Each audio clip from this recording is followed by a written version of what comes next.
All right, welcome back to another set of notes. I'm sure you're super excited to jump in this video if you're watching because maybe you missed a day of class, or maybe you're online and you missed some of the notes because you took a nap during the Zoom.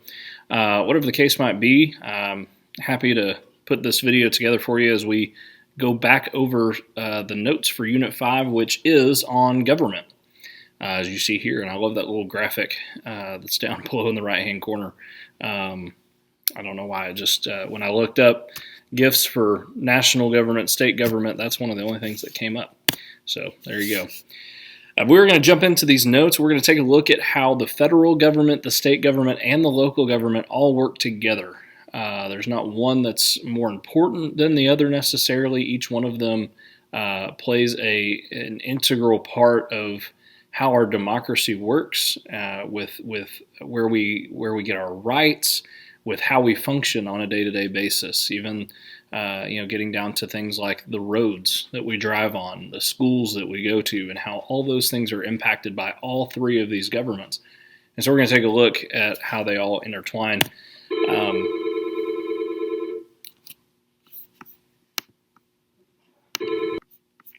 Apologies for the interruption there. You never know, what kind of interruptions you're going to get when you record notes live. Especially when it's after school. So anyway, we'll jump right back in. Talking about the different types of government that we were impacted by. First thing we want to talk about is the Texas Constitution. Just kind of touch on that real quick because I know this was a topic of discussion in class, at least for me in Mr. Marsh's honors history class, because on our benchmark, we took a look at one of the questions that I think tried to throw you off a little bit. It asked you about the current state of Texas Constitution and when that was developed. Well, the current Texas Constitution is actually the 7th in Texas history, and it's changed a lot over time, and we'll see that in these notes. But as far as our Texas Constitution is concerned, you think about where Texas has come during its history and being part of a territory that was owned by different countries, eventually becoming the property of Mexico, fighting for its independence and gaining its independence, becoming the Republic of Texas, where they established their own government and their own documents like their Constitution and Declaration. And then they were annexed into the United States and became part of a larger nation, where they would then come up with their state constitution and declaration. Versus their own countries, and then they would eventually become part of the Confederacy when they would secede from the Union as part of the Civil War, and then eventually once again rejoin the Union after the Civil War was over. And so Texas has been through a lot in its history, and there are a lot of really important documents that have had to change with time as things developed in Texas history. And so it was modeled after the U.S. Constitution. We talked about that in class before, during the Revolutionary period. And it makes sense. I mean, you think about, again, the history of Texas and them fighting against what they felt was a tyrannical government, just as the United States had fought for their freedom against what they felt was a tyrannical government. And so it makes sense that they would model their own structure after the United States. And so that's what we see here in the Texas Constitution. Now, as part of the Constitution as well, they set up 3 branches of government, again, just like the United States has. And so we see those branches listed here. You have the executive branch, which enforces the law. You have the legislative branch, which makes the law. And then the judicial branch, which interprets the law. So each one of these branches is very important to the government, both on a state level and a federal level.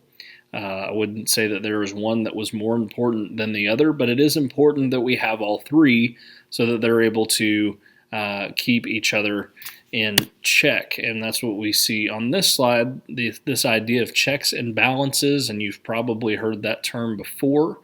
As it's an integral part of our government, both at a federal level and at a state level. Each branch serves as its own check and balance over the other. Therefore, no branch could gain too much power. So that way you wouldn't have the executive branch at the federal level with the president and the vice president and their cabinet making all the decisions, while the other branches just kind of sit idly by and watch it happen.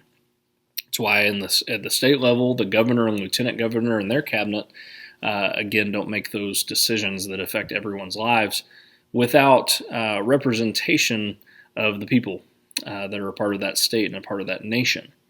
And so part of that, too, is this idea of the Bill of Rights, and we see these as part of the United States Constitution and protected in our state's Constitution as well. And we'll get more into the Bill of Rights. You guys are going to be working on a project that kind of dives deep into the Bill of Rights, where you will take a look at each one and illustrate each one of the Bill of Rights. And so you'll get a better understanding of what they mean as we go throughout this unit. I think it's significant that you know what your rights are as both a citizen of the United States and as a citizen of the state of Texas. Your Bill of Rights guarantees that no rights can be taken away. And again, we'll jump into each one of those because you've probably heard them before. We're going to really get down in depth and break those down during this unit so you have a clearer understanding of each one. Federalism is this idea in the Texas Constitution, not just in the Texas State Constitution, but it's this idea that assures that powers are divided among the state and national government. And so this is one of your vocab words for this unit. Federalism is a system of government where power is shared among the federal and state government. And you see in this graph here the difference between what the national or federal government is able to do and what they share. And so, again, it's important to realize the sharing of powers there. And we'll see through these notes a couple of Venn diagrams that kind of help better explain the different powers at work here. And so we see here that the national government has powers delegated to it. The state governments also have unique powers delegated, and they share certain powers as well. So a couple of things that each state is able to do. They're able to create some laws that just impact people living in that state, which could include things like marriage and property. For instance, when a couple unfortunately gets divorced, if the marriage doesn't work out, different states have different rules and laws on the books about what happens. About how property is split up and how finances are split up and things like that. And so it's important to know the differences depending on what state you're in. Different states have different penalties for certain things. I'm sure you probably know one of the biggest ones being the death penalty. There are only certain states that have the death penalty, and states are able to, at least at this point, decide whether or not that is something that they want to have on the books and would like to be able to pursue depending on the crime. They're also able to create their own school districts and their own curriculum, which that is affected by the national government, by the federal government as well. There are certain laws that are put in place that have been decided over the years that also kind of overarch the states.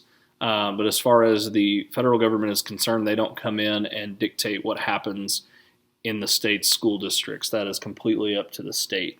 And so for us, we are led by TEA, the Texas Education Agency, and they make a lot of our decisions. Now there is a lot of local level decisions as well, and we'll get into that.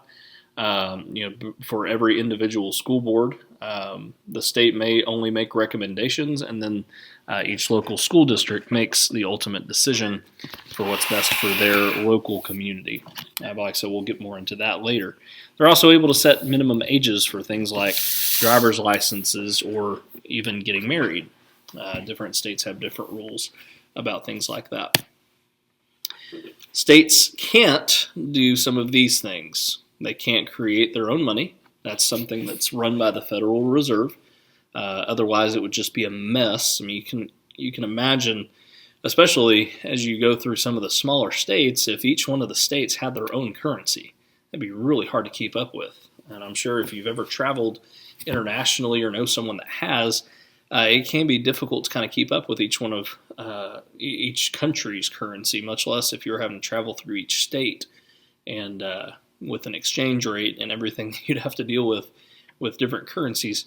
They're not able to create state laws that violate constitutionally protected civil rights. So again, going back to the Bill of Rights, the states cannot do anything that would infringe upon your rights that are given to you in the Constitution of the United States. They're not able to create international trade agreements. Again, you can probably figure out why that would be such a hairy mess if they tried to do something like that with each state, trading with different countries. If Texas decided that they were going to internationally trade with Mexico, and then they were competing with New Mexico and California and all these other states, it would become pretty crazy, and I'm sure might lead to what the next point, declaring war. We wouldn't want to see that happen. If people up there in Kentucky decided that they wanted to go to war with France, they're not allowed to do that. That is only done through the U.S. Congress. However, the U.S. Has legal authority over all states. So again, you kind of see this play out with certain court cases. They may go all the way up to the state level, to the top court in the state, where they go to the Supreme Court of the state of Texas, and then it gets pushed even further, and it goes to the federal level. It goes to the Supreme Court in Washington, and so ultimately they have the law of the land. And here I love this Venn diagram because it shows you explicitly and specifically things that each government is able to do. And so nationally, the federal government is able to maintain the military, declare war, establish a postal system, set standards for weights and measures, and protect copyrights and patents. The state is able to establish local government, set up schools, regulate state commerce, make regulations for marriage, establish and regulate corporations. And together, again, it may come from one or the other, or they may work hand in hand to decide some of these things. Collect taxes, establish courts, regulate interstate commerce, regulate banks, borrow money, provide for the general welfare, and punish criminals. Now, again, some of you have had an opportunity to see a lot of these things play out over the last year during the pandemic. You think about decisions that were made in certain states that haven't been made in Texas. Even just the difference between what Texas and Oklahoma do in their response to the coronavirus, I think shows you just how much power the state government has over potential day-to-day operations that are not necessarily regulated at a federal level. Here, it's not quite a Venn diagram, but it does show you the relation of powers, in this case, between the three branches of the federal government.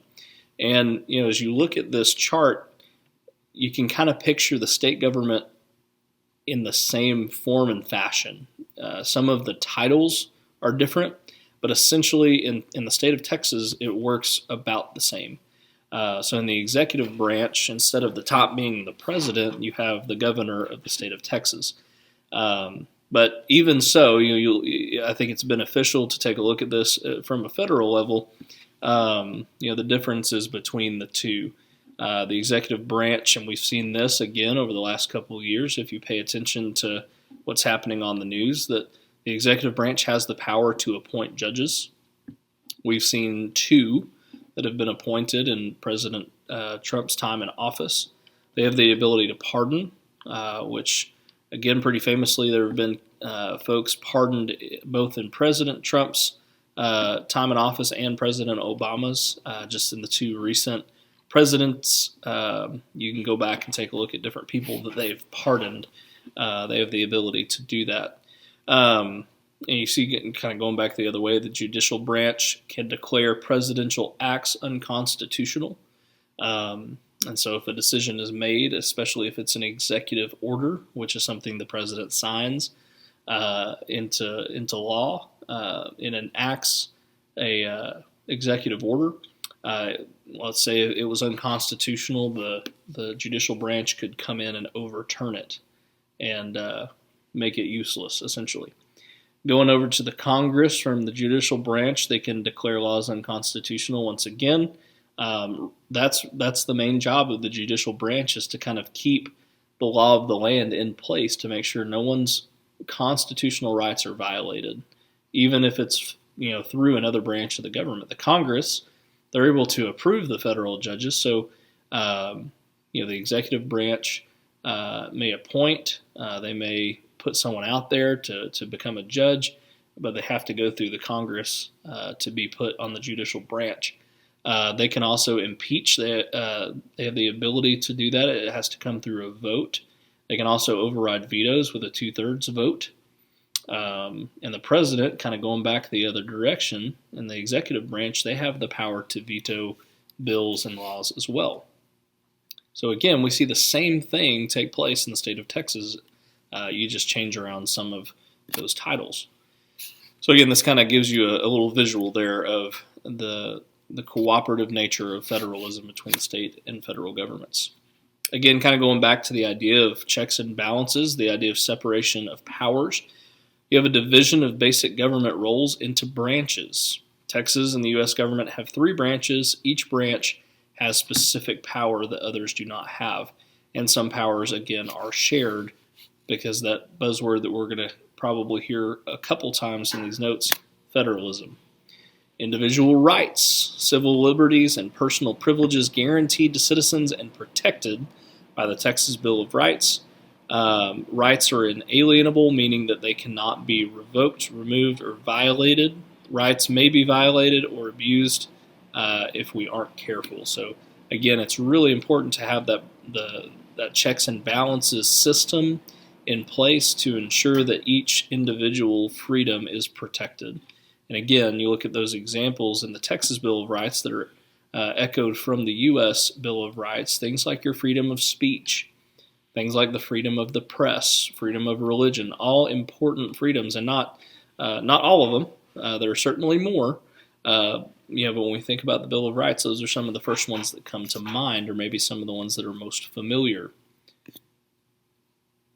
Here are your Bill of Rights, and we won't get into each one of these now because, again, as we jump into your project, you're going to get to play around with these quite a bit and read up on each one.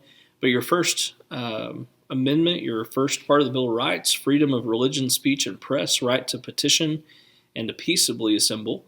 It's all part of the First Amendment. Your Second Amendment is your right to bear arms, your right to own a gun, a firearm.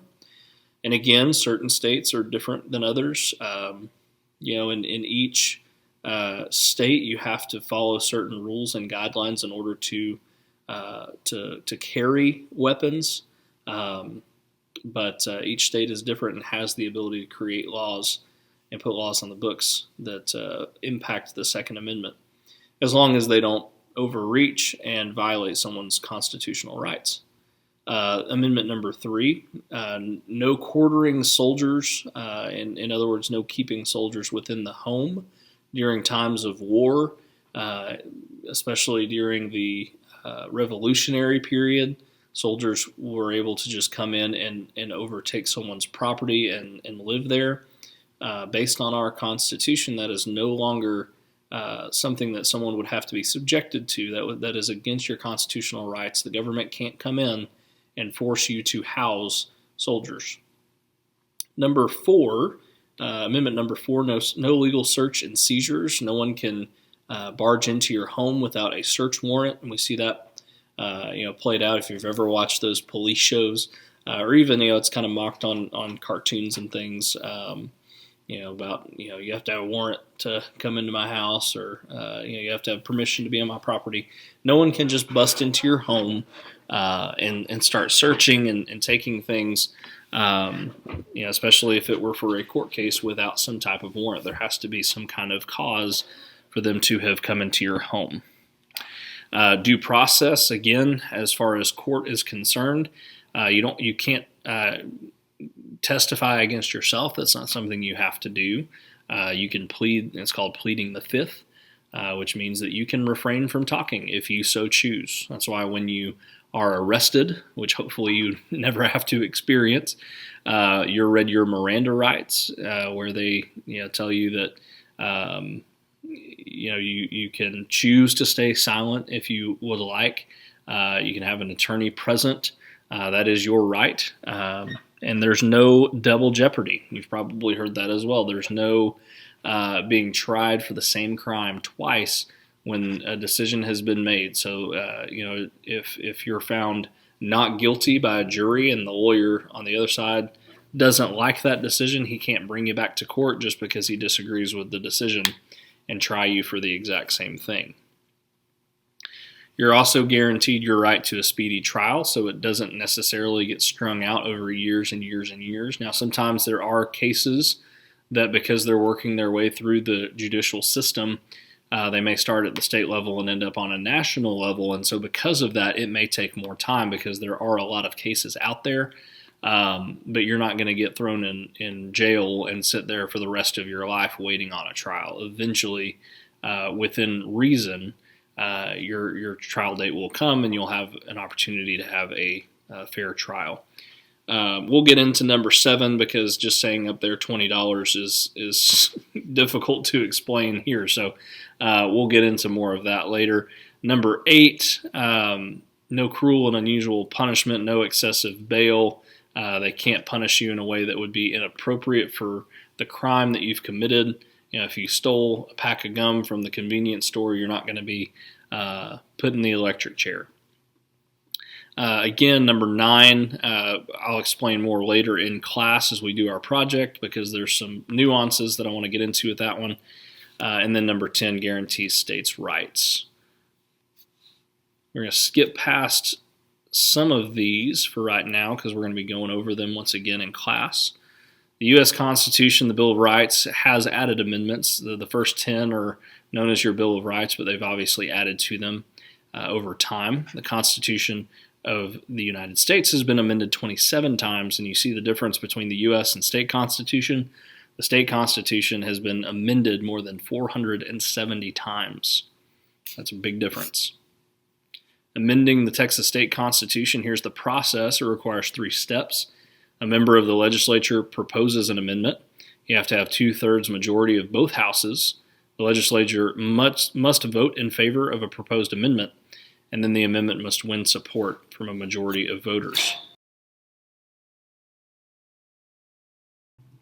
So the Texas executive branch, the one that enforces the law, they are headed by the governor of Texas and has 5 other elected offices. The main ones being the lieutenant governor, the attorney governor, the general land office. So the governor's power is limited by other offices of the executive branch and the legislative branch as well. There's no limit on a person serving as governor of Texas. So interesting fact there. When does a bill become a law? If the governor does not sign the bill, they have 10 days if the legislature is in session, or 20 days if it's not in session. The bill will become a law. So here we see on a national level, it's similar. It's essentially the same.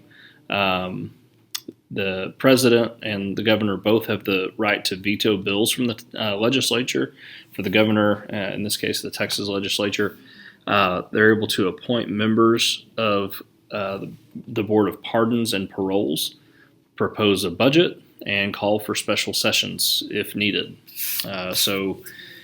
For instance, with something like a pandemic, if there needs to be a special session called to order to make rules and regulations and laws, or to make some type of recommendation for the state, then they have the power to call a special session in order to get that passed.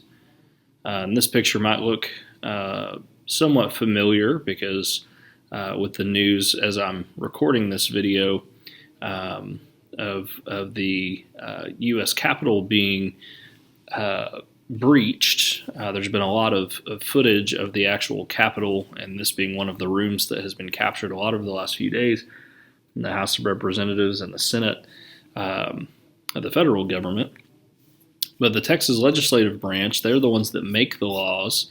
They're broken down into two houses. You have the Texas House of Representatives and the Senate. The House of Representatives is led by the Speaker of the House, and it has 150 members. They have regular meetings in odd number years, and they can propose bills. Whereas the Senate, which is led by the Lieutenant Governor, they have 31 senators. They meet 140 days, and they meet every 2 years.